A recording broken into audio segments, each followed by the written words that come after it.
Funding for This Is Nashville comes from you, our listeners, and Music City Prep Clinic, Nashville-based provider for PrEP, and offering comprehensive sexual health services in an environment designed to be safe, professional, and shame-free. Learn more at musiccityprep.org. I'm Khalil Colonna, and this is Nashville. Middle Tennessee is a beautiful place that many of us are happy to call home.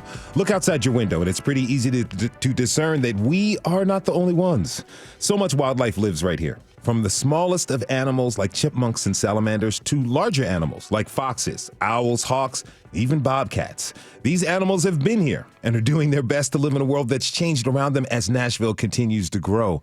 Unfortunately, interactions with humans or vehicles, our yard decorations, even our pets can be harmful and even deadly to our wild neighbors. So today, we're talking with local wildlife rescue experts to learn about what we should do if we do encounter an injured or wild animal, how local resources and rescues rehabilitate and release the animals they care for, and the small steps that we can take to help protect these animals. So we're going to start off with Johanna Johnson. She's the animal care manager at Walden's Puddle Wildlife Center of Great Nashville, and Jerry Vandiver. He is a trained volunteer who's been working with Walden's Puddle for nearly 8 years. Johanna and Jerry, welcome to This Is Nashville. Thanks for being here. Thank you very much. We're thrilled to be here. Really excited to have you here because, you know, it can be a really magical experience to see a fox, maybe even hear an owl. I hear owls all the time, particularly when it gets cold in my neighborhood, you know, and it's a little bit easier to take small animals like squirrels or rabbits or a raccoon even for granted. But they're all wild animals. And, you know, there's a lot more than just them here. Can both of you tell me just the types of wildlife that live here in Middle Tennessee? Yeah, definitely. So we can start with our mammals. We got the larger guys like coyotes, foxes, bobcats, and going down to we got some raccoons, squirrels, rabbits, possums, groundhogs, possums, chipmunks, moles, voles, shrews, you know, the list keeps going. Then we have our birds. So we have the hawks, eagles, owls, vultures, down to, you know, your common robin, wren, mockingbird, hummingbird, woodpeckers, and then the reptiles like we get a lot of box turtles, and then there's different species of aquatic turtles and snakes as well. A lot of snakes. Yeah. A lot of snakes. We don't get a lot of amphibians. Okay. I've seen some armadillos out there. Oh, yeah. Yeah. Yes. They started to move up the last several years from the south. Yes. With climate change, I think, having a profound effect in that regard. Yeah.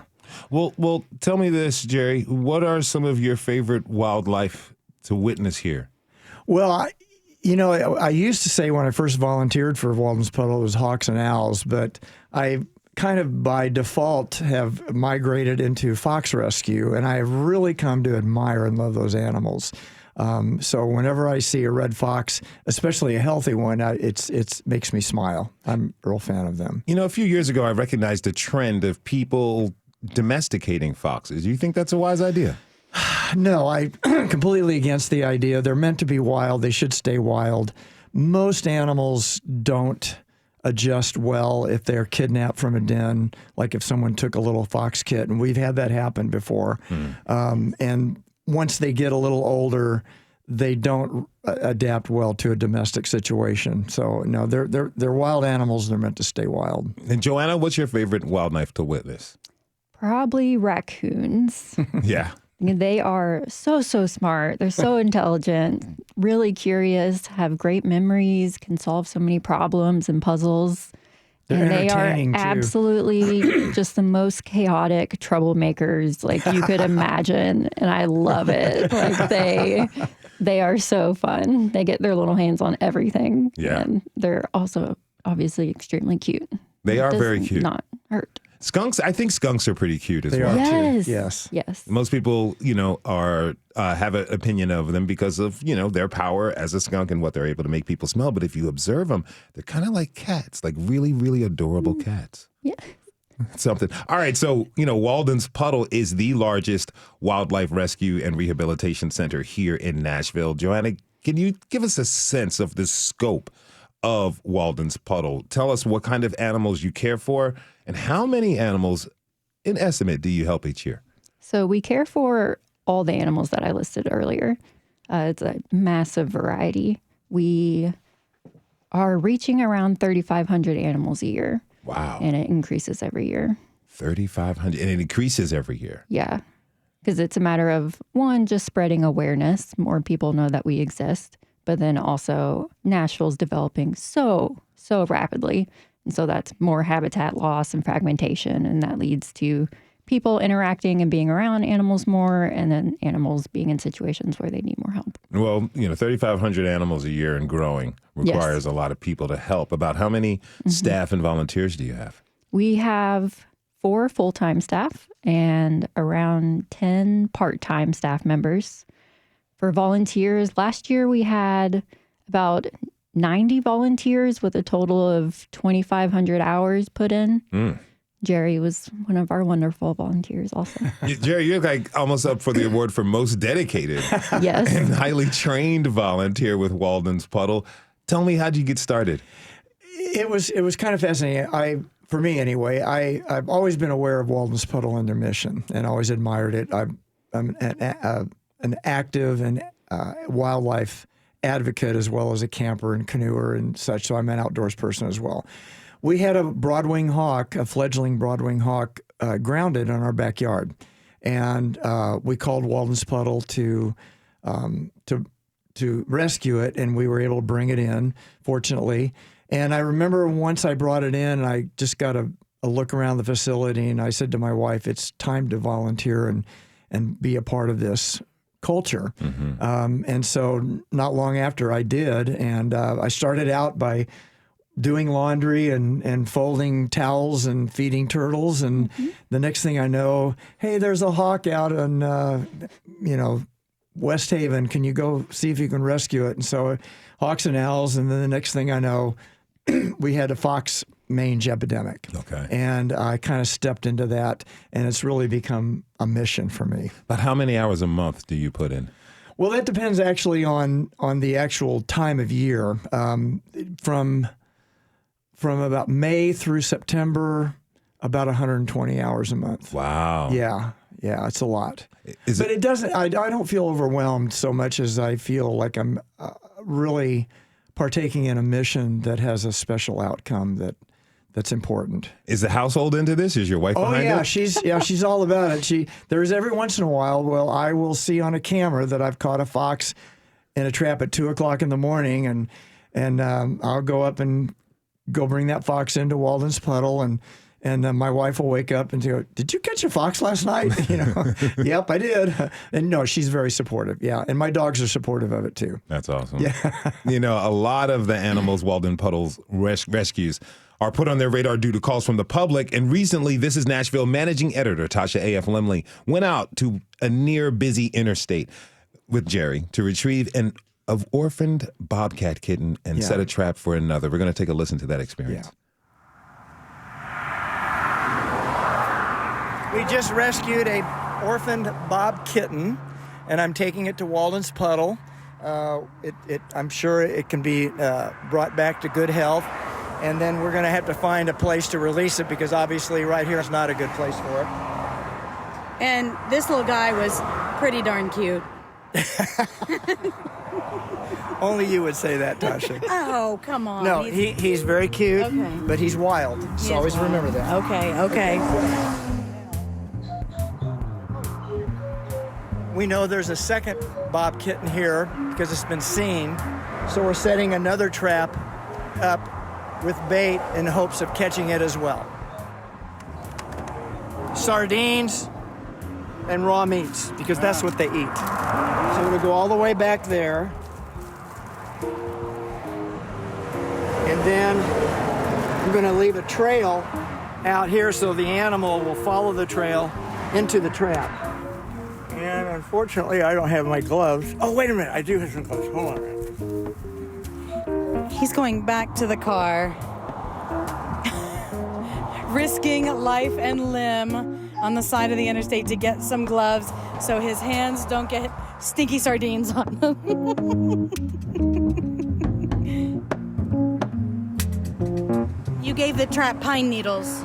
I like to pad the wiring so that they don't feel that they're stepping on something unusual. Yeah. The good news is it's a kitten, and they're not as wary. I've caught bobcat kittens much easier than I've caught bobcats. Okay, so this trap is set. We're done.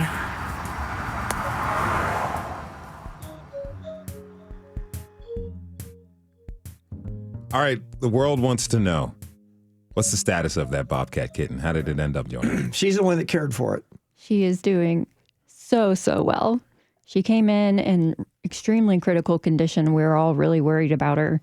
The first few days especially, she was extremely emaciated, dehydrated, had parasites. You know, she had obviously been an orphan for a good amount of time.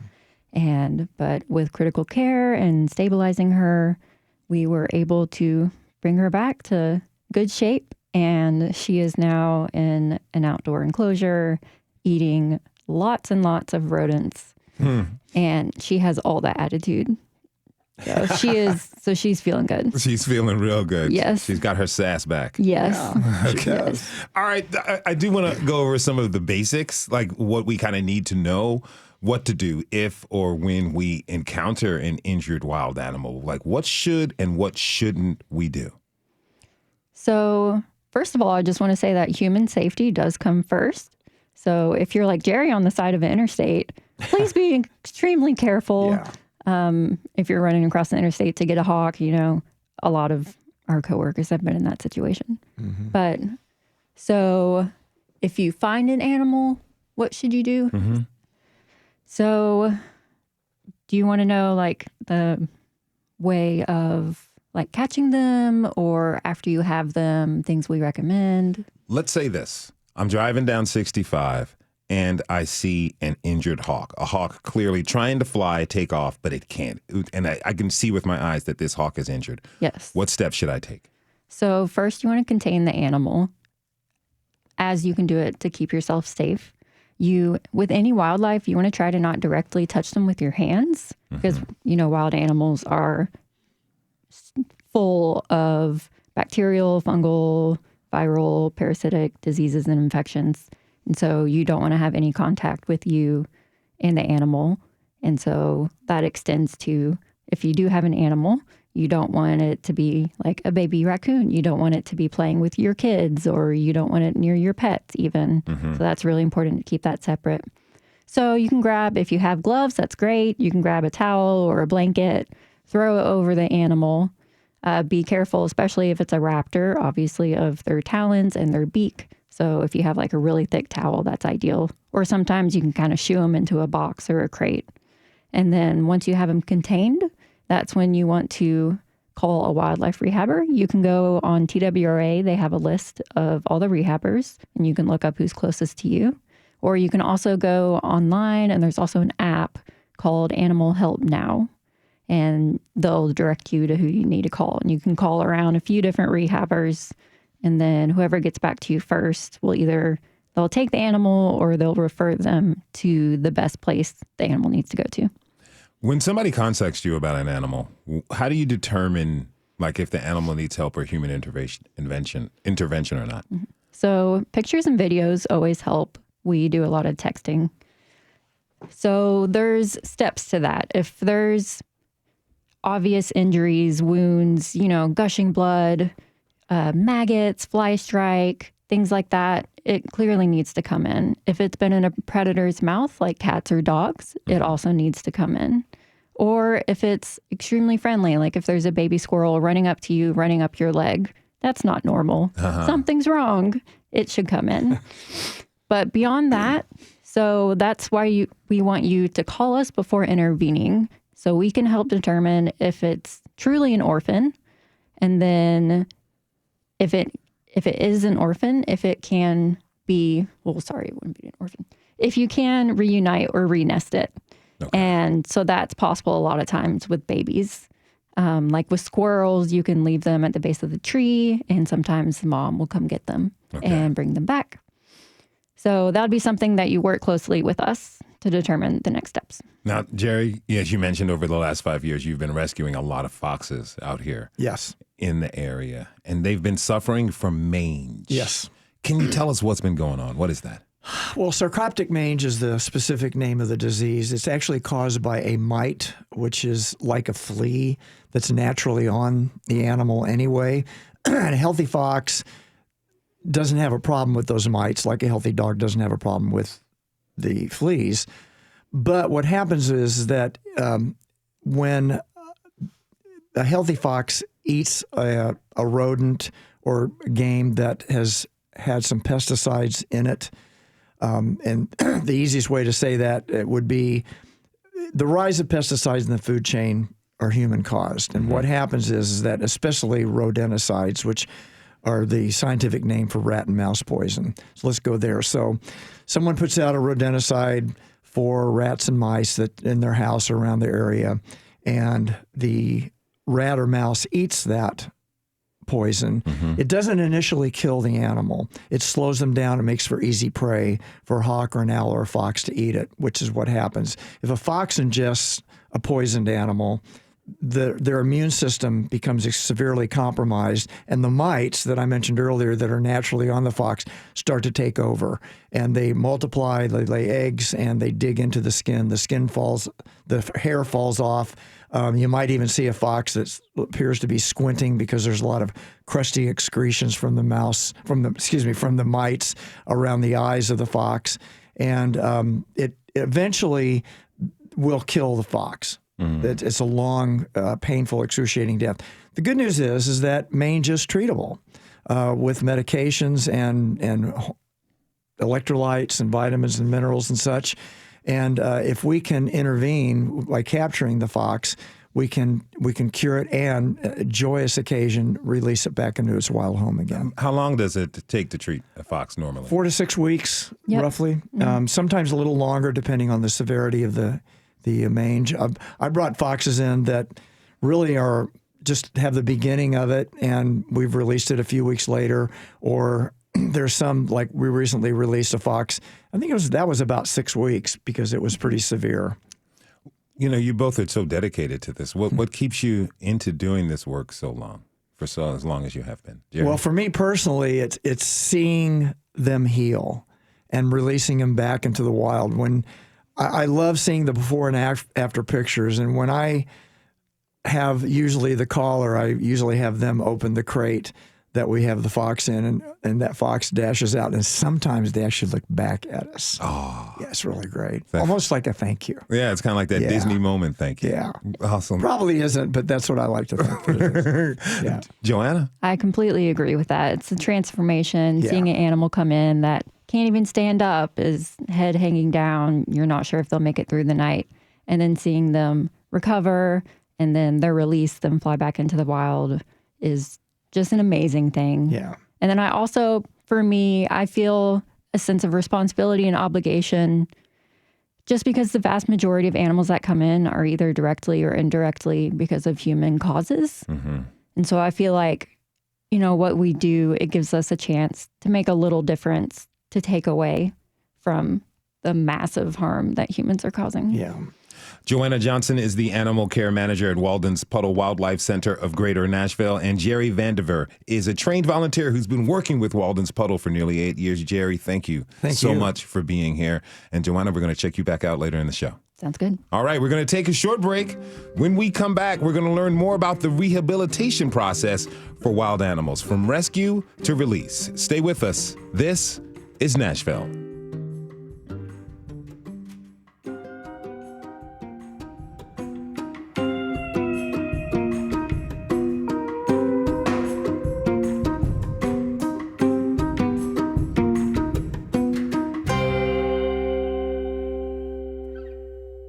Funding for This is Nashville comes from you, our listeners, and Music City Prep Clinic, Nashville-based provider for PrEP and offering comprehensive sexual health services in an environment designed to be safe, professional, and shame-free. Learn more at musiccityprep.org.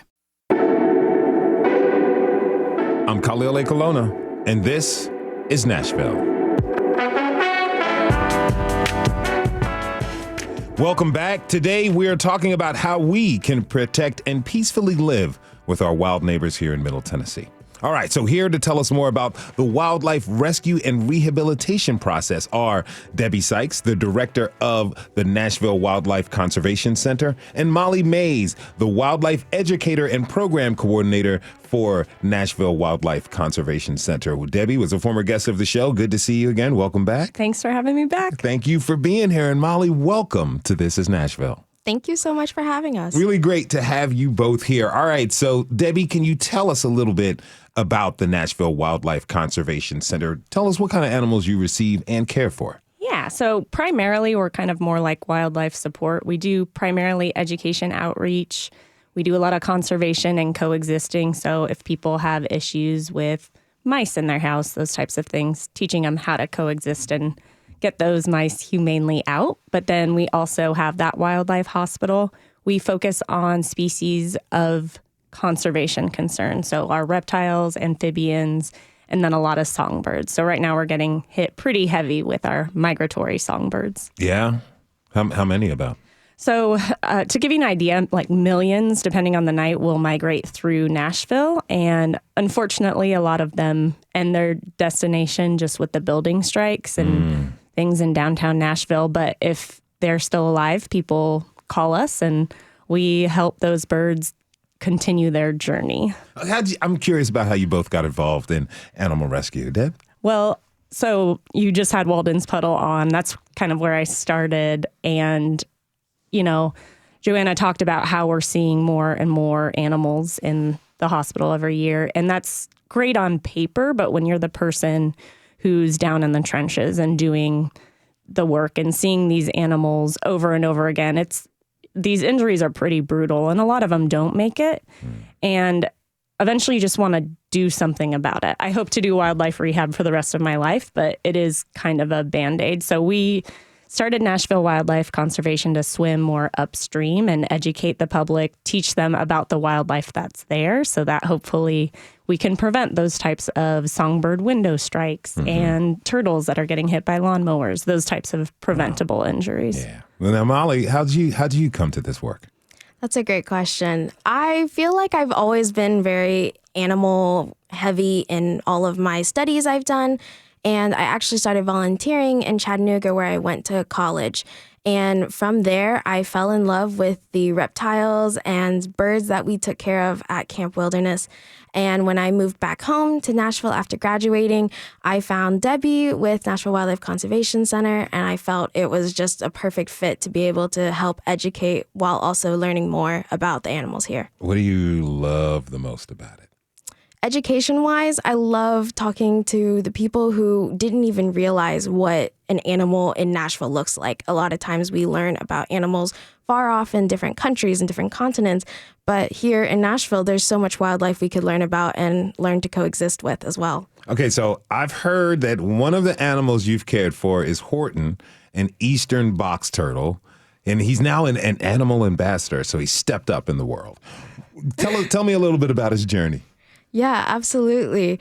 Horton is one of our eastern box turtle animal ambassadors, and he actually was hit by a truck on the highway, and we had him with lots of injuries previously that had occurred, but some new injuries, including eyes and shell injuries, actually impacted him pretty heavily, and he had to have his left eye removed, and he has a permanent crack in his left shell.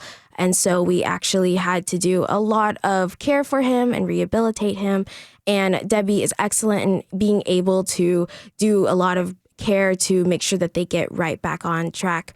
And we actually try to release him because we do a radiotelemetry study to see how they do after our care. And unfortunately, he failed release, which deemed him non-releasable. So he joined our education program and gets to go out to the community and help teach about our wild neighbors, which is sometimes really interesting for people to make a visual connection with when it's hard to see them. Does he seem to be enjoying this new role? I would say he definitely does. I would say it's like getting a personal chef and maid to look after you every single day in comparison to humans. Yeah. And with his eye missing, he has a depth perception problem. And so I like to hand feed him snails to help supplement his diet since he has a hard time seeing. And personal chef, I'll sign up for that any day. If you need somebody, let me know. Okay, so, you're a wildlife educator, so you're regularly out with people, informing them about the animals that live in the region, like you previously told us. Tell me this, what really seems to surprise people the most about the information you're sharing with them? What are they learning that blows their minds? Yeah, that's a great question. So honestly, I have encountered so many people who don't reach out to animals or know anything about animals, and they are suddenly introduced to this new animal and they say, this is here in Nashville. Eastern box turtles are our state reptile. And they're amazed that this guy is very common around here. Though in decline, these animals could be seen all around in our backyards, crossing the roads. And it's really awesome that I get to just be able to make that connection for them. Mm-hmm. Now, Debbie, tell me this. You all, the rehabilitation process, taking an animal to a licensed wildlife rescue center. Once you receive an injured or sick animal, walk me through what happens next.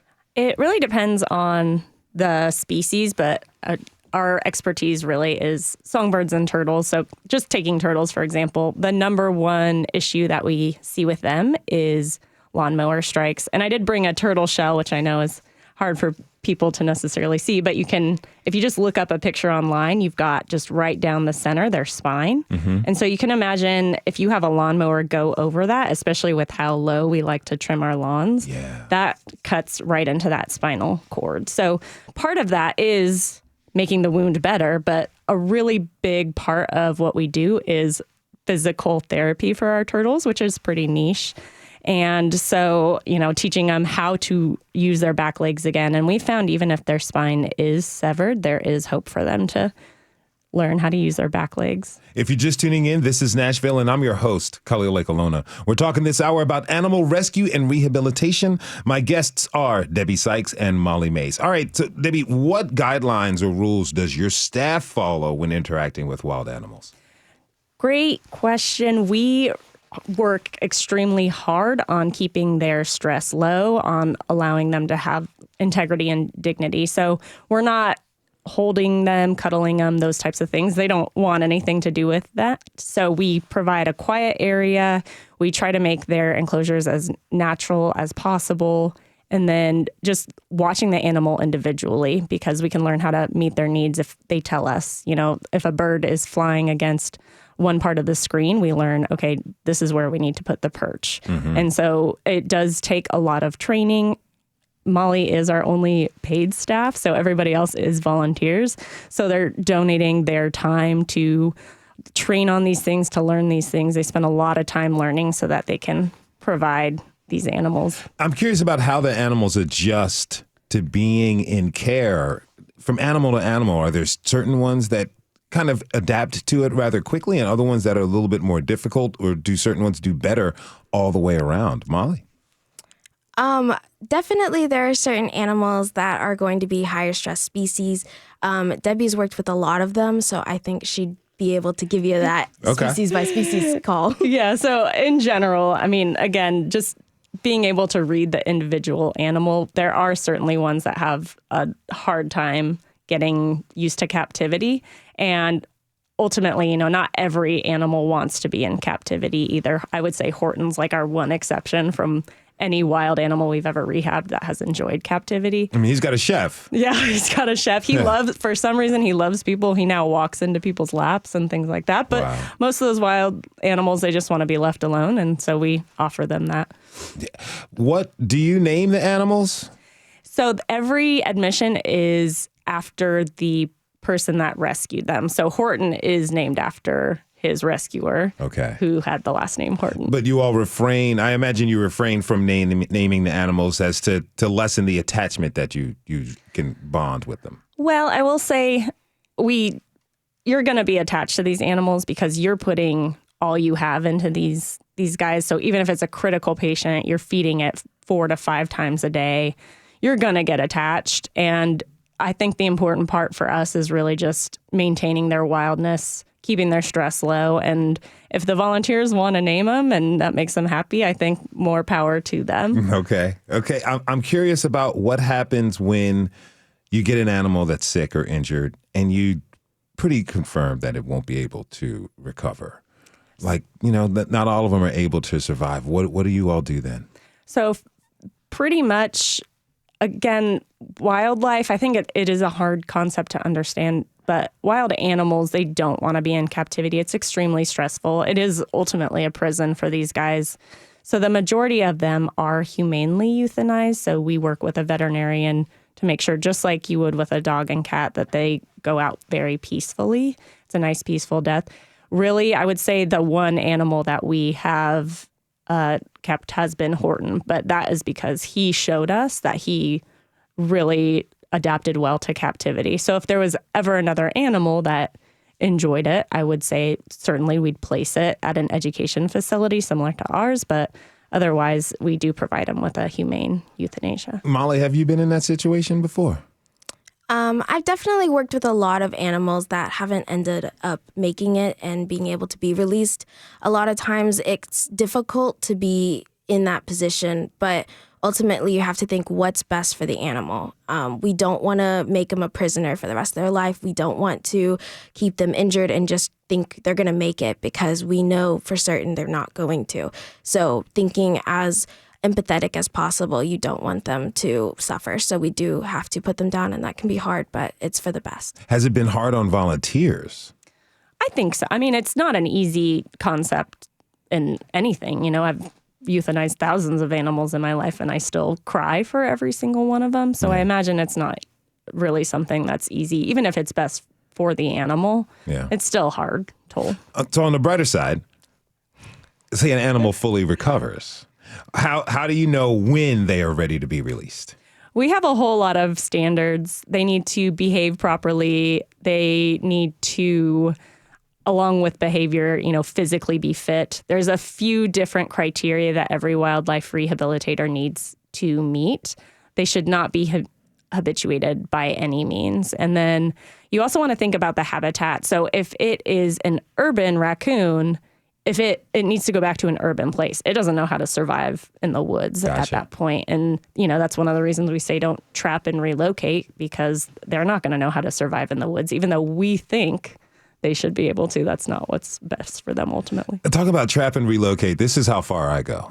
I go to my car and I see like an ant on the windshield when I'm like a half a mile down the road. And I'm like, oh man, you can't be here, buddy. And if I just like get him off, how is he going to find his way back to his colony? Sometimes I take the time to drive back to make sure that they get back closer, at least in the parking lot. That's the area where they can go to. I love that. I try. I love it. I try. Okay, well, where do you, talk to me about the process of releasing an animal back into the wild. What does that look like? So we do what we call a buffered release. We don't necessarily just go out to their appropriate environment. Sometimes we put them right back where we found them, but we give them time to adjust in an enclosure and then kind of open up the enclosure and let them leave at their own time. We're not grabbing them and throwing them into the air, because we don't want them to be super stressed, fight or flight. We want them to take a minute to understand their surroundings, get used to their environment, and realize, oh, okay, I'm home. And really, it's animal dependent. But like Molly said, we have tracked a lot of our releases. So we had a purple martin that we put back at the colony at the Nissan Stadium, and it was tracked a month later, which is really a great thing. But we did the same thing with that. And then a lot of turtles will do kind of soft release enclosures where they stay in there for 3 weeks and then kind of open up the door and let them slowly wander off themselves. And that tends to work well. Molly, what does it feel like to successfully rehabilitate an animal and to release it into the wild? I mean, the feeling is indescribable, I would say. It's something that I find such passion for, and that's why I'm in this field, is because watching an animal's journey from beginning to end of admission to release is incredible. They're able to overcome wounds that I don't feel like I would overcome, because it takes a lot of guts to be able to be sturdy and rehabilitate and be able to recover from these grave injuries. So I am very proud to be able to be a part of their journey, and I am so excited to be able to continue my career in that. What are your hopes for the animals that you get to send back out into the wild? Well, I hope they live a very long and fruitful life. And for our animals that are in decline here in Tennessee, I hope that they have lots of babies. Debbie, what do you want listeners who are listening right now, what do you want them to know about the wildlife rescue and rehabilitation process? I would just say, it all starts at the beginning of the actual coexisting issue. And so if you can understand that you have wildlife in your yard, you have box turtles, baby bunnies, just by doing things like looking before you mow or preventing any window strikes, those types of things will make a huge difference for the wildlife, their mortality and everything. It will make our jobs a lot easier. Well, Debbie Ceicys is the director of the Nashville Wildlife Conservation Center, and Molly Mays is the wildlife educator and program coordinator for Nashville Wildlife Conservation Center. Thank you both for being here, and thanks for what you're doing. I know all the animals really appreciate it. Thanks for having us. Thank you. All right, we're going to take one more break. When we come back, we'll continue the conversation about wildlife here in Middle Tennessee and talk about how we all can help protect and prevent injuries to our wild neighbors. Stay tuned. This is Nashville.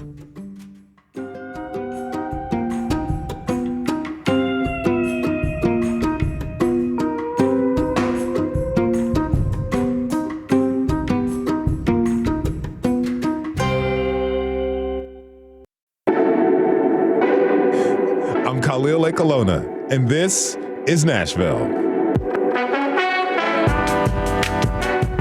All right, today we're talking about wildlife rescue, rehabilitation, and release here in Middle Tennessee.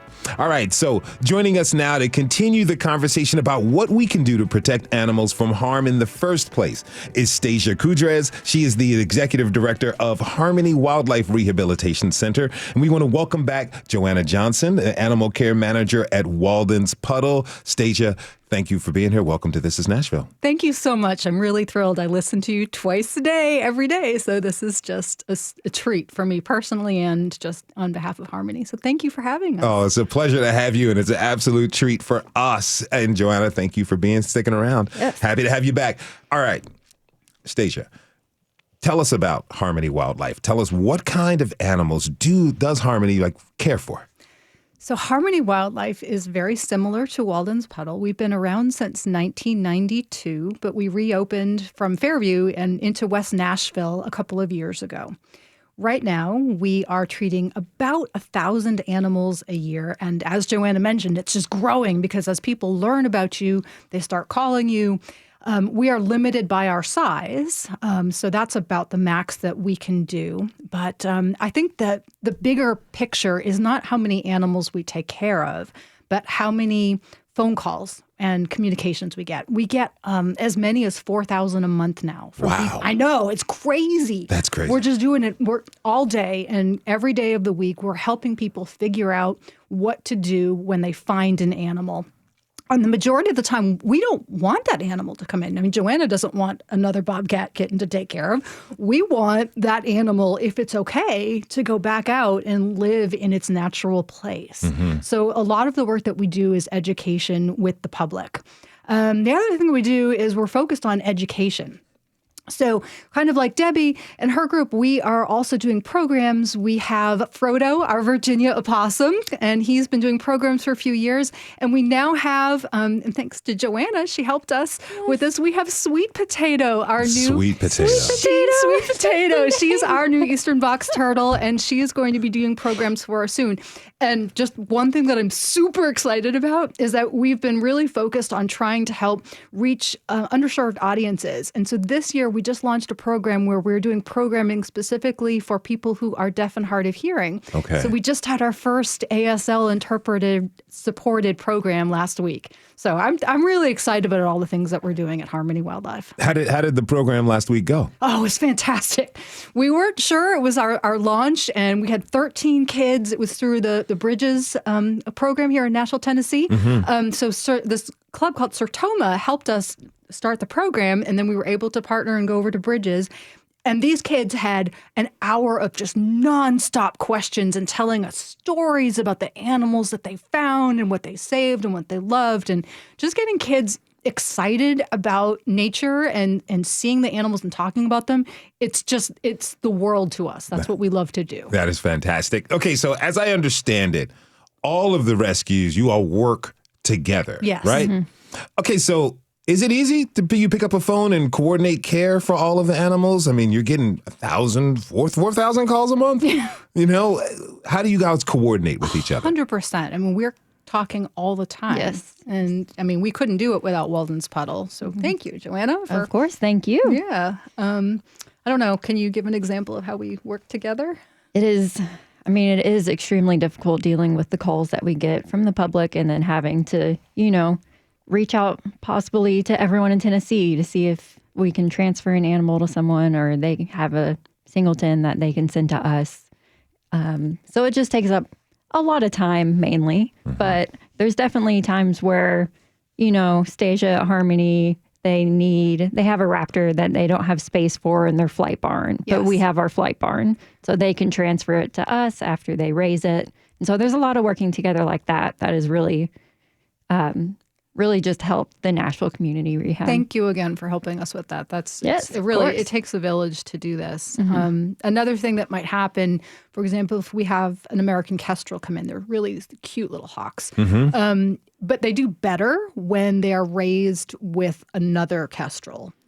So one of the things that we might do is reach out to Joanna or any of the other rehabs in the state of Tennessee that are able to care for the animal to see if somebody has another singleton that we could transfer. And even though we, love the animals and we want to take care of them, if that animal will do better in a different facility, in a different scenario, we will do that transfer. It's not about who has the most or who has the coolest species. It's about figuring out case by case where that animal has the best potential outcome. So that's our sort of our guiding philosophy. You guys said something about flight barns. I imagine they're for animals and birds, raptors and hawks.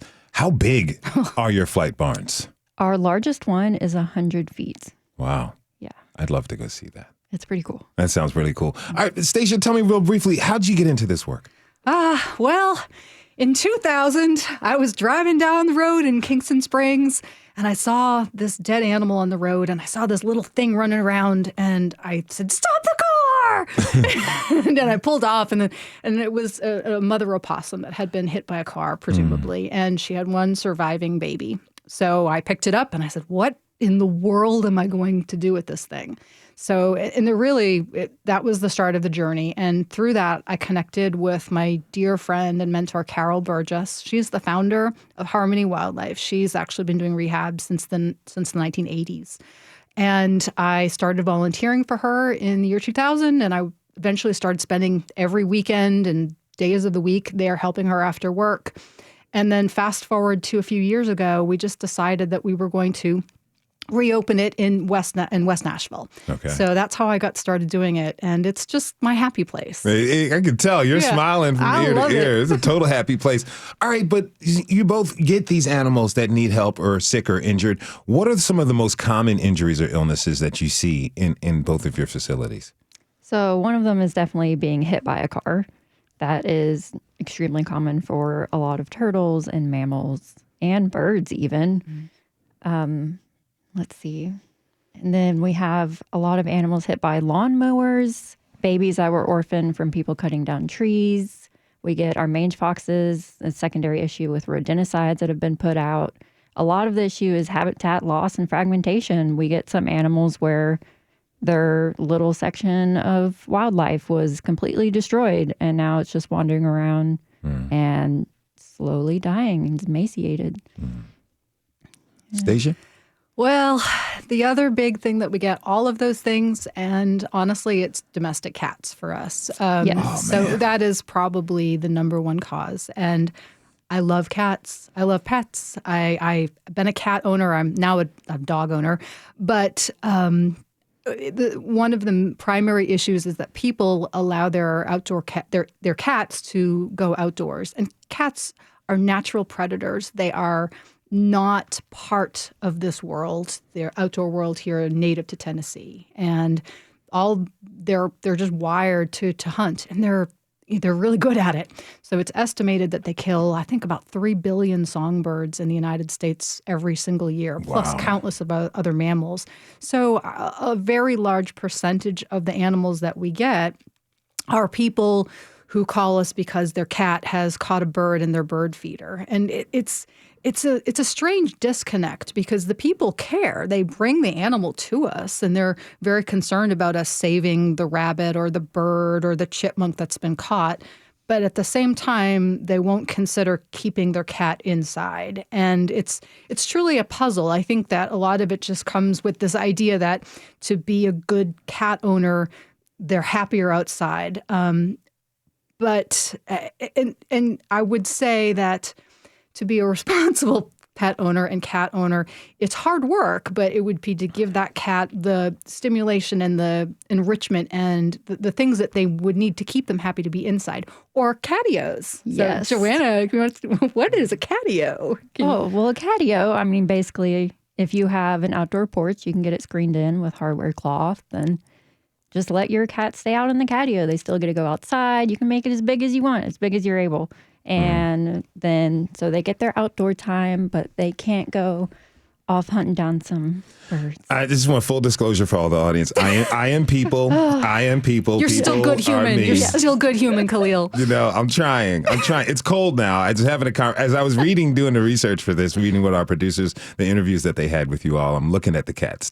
Like, guys, it's going to be a very difficult spring and summer, but we're going to take the winter to get used to it and adjust it. I mean, they will love you more. They'll be that much more bonded to you, and it's honestly safer for those animals to keep them inside. Okay. All right. Now, you both work to educate the public about wildlife and to prevent injuries. What do the education outreach efforts look like? Okay, I'll take it. Lots of ways. Well, for example, when I get an invitation to be on This Is Nashville, this is amazing. So I'm really excited about that. We do a lot of work. We have our website. We have our monthly email newsletters. We have our programs with schools, which we are now focusing in on growing. We also do different community events. So our next one is coming up. It's actually at Jackalope Brewery, and it's going to be on November 16th, I believe. We're still in the planning stages, where we'll have a day that's open for families, for people to come and learn about Tennessee native wildlife and, and get to kind of experience different activities. Doing things like we're going to be dissecting owl pellets and looking at feathers under UV lights. We had our first one last in the wintertime. We had more than 300 people show up, and it was crazy. So that's sort of, just pieces of our different education puzzle, and we're still kind of putting it together. We're relatively new to the West Nashville area. It's only been a couple of years. So I think we're starting to kind of get our legs, and people are learning about the work that we're doing, and hopefully we'll get to do even more. That's right. All right, Joanna, what do your education efforts look like? So one of the biggest ways we educate the public is through the calls that we get. Every individual that calls, a lot of times it's an animal that needs to be left alone, or they can be reunited, renested. And so speaking with that individual is a great way. They learn a little bit new information. They can go spread it to their neighbors. Like cats probably shouldn't be outside. Yes. If someone brings in a bird like that, we can take that time to educate them on the reasons why their cats should be inside. And so with our 3,500 animals a year, that's reaching a lot of people. Mm-hmm. And then we hope that they will continue to spread that information. What can we do day to day to kind of help prevent window strikes from birds, running into windows and buildings and, auto accidents and things? Oh, I've got tips. Yeah. Give them to us. We got like a minute and a half. Okay.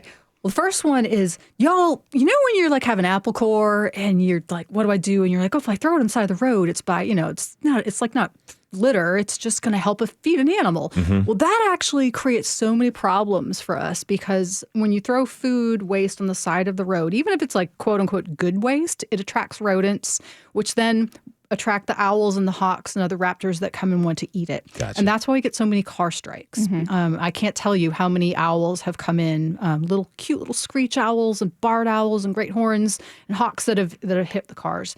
And then the second thing with bird feeders is to position them not close, I mean, at least 10 feet away from your windows in your home. And they also have these cool little stickers that you can put on your windows that have UV and reflective light that will prevent the birds, will help the birds see that it's a window. And you can buy them online. You can buy them at local stores. Like there's a birding store called the Wood Thrush Shop that sells them. They're not expensive. You just stick them on the windows, and it really does. At my house, it's really eliminated most of my window strikes. That's really awesome. Can I do some rapid fire ones? Rapid fire. All right. So you can do the decals. Yep. You can do helping migrating birds. You can turn off your outdoor lights at night. You can close your curtains or your blinds.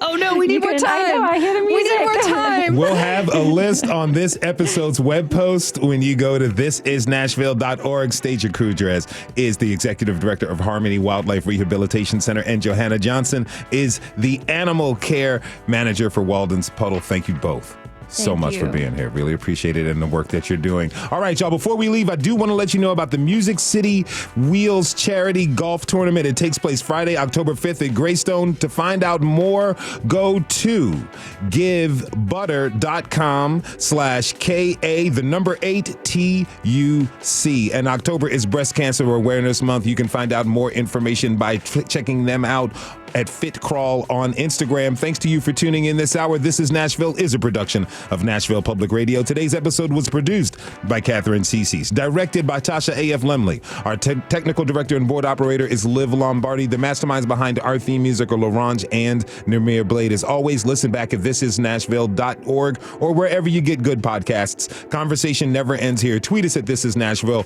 So fill out our quick survey online if you want to or not. It's up to you. You can also call to leave us a message, 615-751-2500. This is Nashville. I'm Khalil Ekalona. We'll see you tomorrow, everybody. And be good to each other and the animals, too.